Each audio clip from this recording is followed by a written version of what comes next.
A body of mass m, a body of mass m, small m,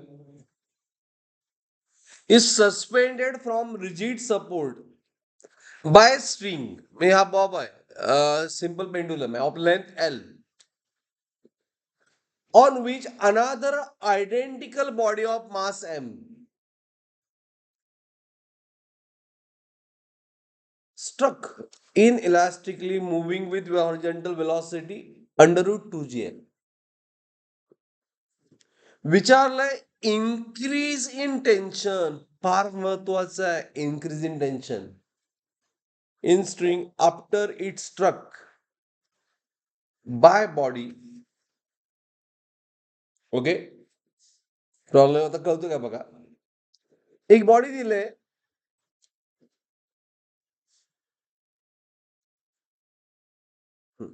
एक body दिले, त्या बॉडीचं मास किती आहे, हे सस्पेंडेड आहे. मग या बॉडीचं मास आहे एम, ह्या बॉडीचं मास किती आहे एम. आता टेन्शन येत आहे म्हणून वेट लागतं एम जी म्हटलो, बरोबर. आणि त्यामुळे टेन्शन केवढं डेव्हलप होणार, रेस्टला आहे ना, त्यामुळे इनिशियल टेन्शन असतं एम जी बिफोर इम्पॅक्ट. का बिफोर इम्पॅक्ट, ह्यामध्ये दुसरी अजून एक बॉडी आहे, मी त्याला बुलेट म्हणतो, मुव्हिंग विथ U1 किती वेलॉसिटी दिले, अंडर रूट 2gl, बरोबर. अँड ह्याचं मास आहे एम अँड ह्याचं मास आहे अल्सो एम. हे गिवन फक्त मी मार्क केलं घ्या. आता काय झालं की आफ्टर इम्पॅक्ट मी बाजूला दाखवतो, काय इम्पॅक्ट झालं तर काय झालंय, ह्या बॉडीला थोडस मी जरा पुढे गेलं असं दाखवतो, थोडस दाखवा, जास्त दाखवायला नको. इमिडिएटली आफ्टर इम्पॅक्ट काय होतंय बघा, किंवा इन्स्टंटली त्यावेळीच होते असं म्हणून इथंच दाखवा, काय बिघडत नाही.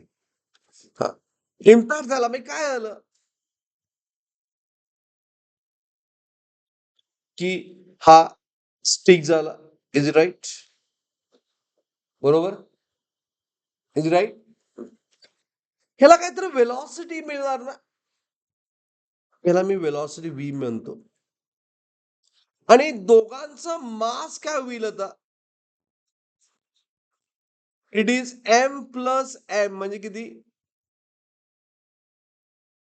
How much, 2m.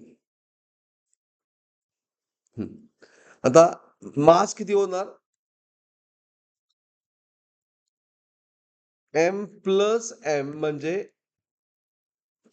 2m मास होणार, इज इट राईट. हे 2m मास मुळे वेट किती होणार, 2mg, बरोबर आहे. हा, which by which tension develop T1, tension develop T1.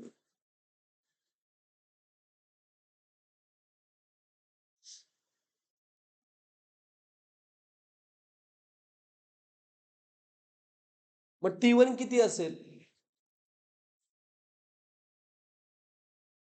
Is it 2mg, T1 is it 2mg, T किती आहे, mg आहे, जेवढा डाऊनवर्ड तेवढा अपवर्ड. मग T1 किती असेल, 2mg असेल काय, तर नाही. ही सिस्टीम टोटली रेस्ट आहे की नाही, आणि ही सिस्टीम कशा आहे, मोशन. मग मोशन कुठले आहे, हॉरिझॉन्टल, तर नाही, ही मोशन होते सर्क्युलर टाईप, कारण इथं कनेक्टेड आहे, इथं सेंटरला कनेक्टेड आहे की नाही. ओके, त्यामुळे ह्या पाथवरती मूव्ह झालं तर ह्या पाथवर असं मूव्ह होणार. With how much velocity v.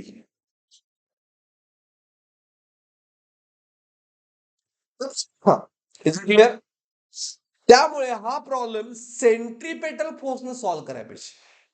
म्हणजे सेंट्रीपेटल फोर्स डेफिनेटली ऍक्ट होणार FCP along radius what toward centre. Okay, आणि मग इक्विलिब्रियम न ते सॉल्व्ह करायचं. इथं सेंट्रीपिटल ह्या केस में सेंट्रीपिटल फोर्स नाही आहे का, रेस्ट आहे. आता मुव्हिंग विथ वेलॉसिटी सेंट्रीपिटल फोर्सचा फॉर्म्युला काय? सेंट्रीपिटल फोर्स हा m V square by r. Understood? मग टेन्शन फाइंड करण्यासाठी आपल्याला व्ही फाइंड करावे. आर नोन आहे, length of string nothing but radius. So यामध्ये r nothing but length of string that is l. Mark करे. काला काय प्रॉब्लेम सॉल्व्ह करायचं काला? T1 फाइंड करायचं आहे, त्यासाठी सेंट्रीपेटल फोर्स पाहिजे. सेंट्रीपेटल फोर्स पाहिजे.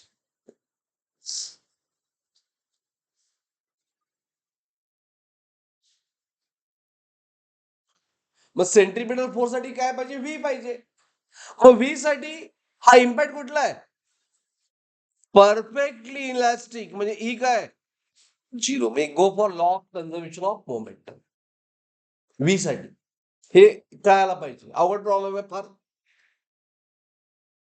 जेडब्ल्यू लेवलचा आहे. ज्या प्रॉब्लेमला 5 मिनिटं 6 मिनिटं आपल्या इथं एक्सप्लेनेशनला 10 मिनिटं लागतात, ते प्रॉब्लेम जेडब्ल्यूच्या लेवलच्या वरचे असतात. इमिडिएट सॉल्व्ह झाला की सीईडी लेवल म्हणायची. हा, summation P I is equal to summation P M. Momentum m1 u1 plus m2 u2 is equal to, दोघांचा मास सेम आहे m into v. Is it right? हा, m1 आहे m, u1 किती आहे? √2gl 2gl is equal plus 0. 0 कसं आलं? पण second body गेटची वेलॉसिटी बिफोर इम्पॅक्ट काय? स्टेशनरी म्हणजे 0. एम टू एम झालं. Is it right? Into V. M get cancel. V किती आलं? √2gl divide bye 2. का आलं? आता याची थिअरीची काय एवढीच की लॉ ऑफ कन्झर्वेशन आपण कोलिजन वेलॉसिटी फाइंड केली. का आलं?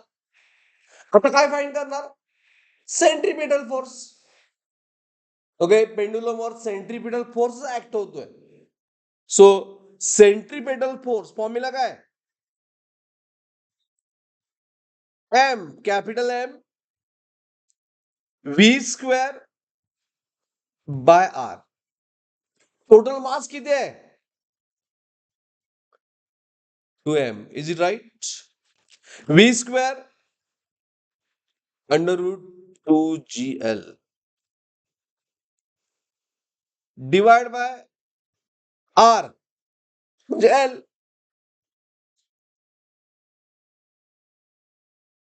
व्ही स्क्वेअर बाय जीएल नाही, व्ही किती आहे? बरोबर, √2gl बाय 2 आणि होलचा स्क्वेअर. Is it right? होलचा स्क्वेअर. Getting everyone?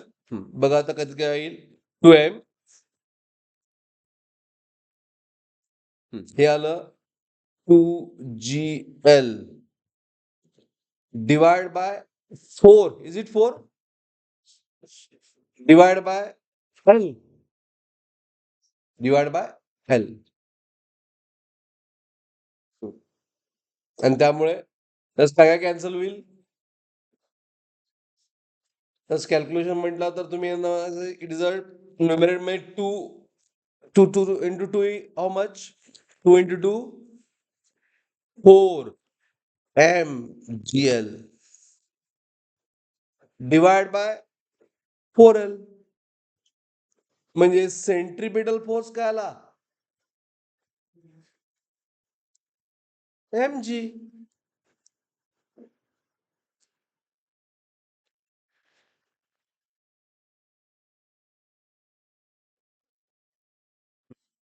कळालं. आता आपण मी परत फिगर ड्रॉ करलो बघा हा करण्यासाठी. इथं वेट ऍक्ट किती होते downward, 2 mg. Is it right. Weight किती ऍक्ट होत आहे दोघांचं एकत्र ना, म्हणजे 2 mg. Is it right. 2 mg. Tension find करायचंय and we are centripetal force is also mg. Got it.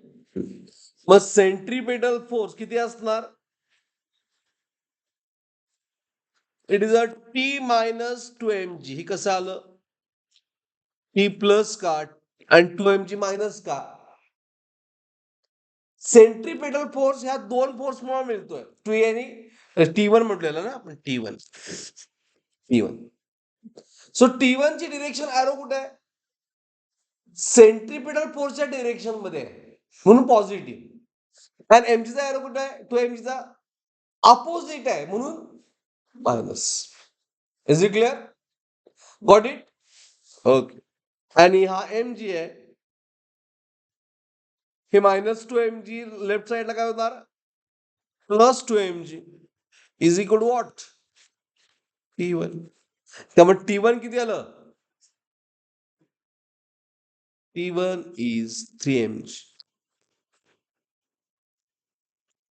T1 is 3 mg. Understood? Okay. Increase in tension delta T म्हणतो मी याला, change in tension, increase in tension. Okay, it is a T1 minus T.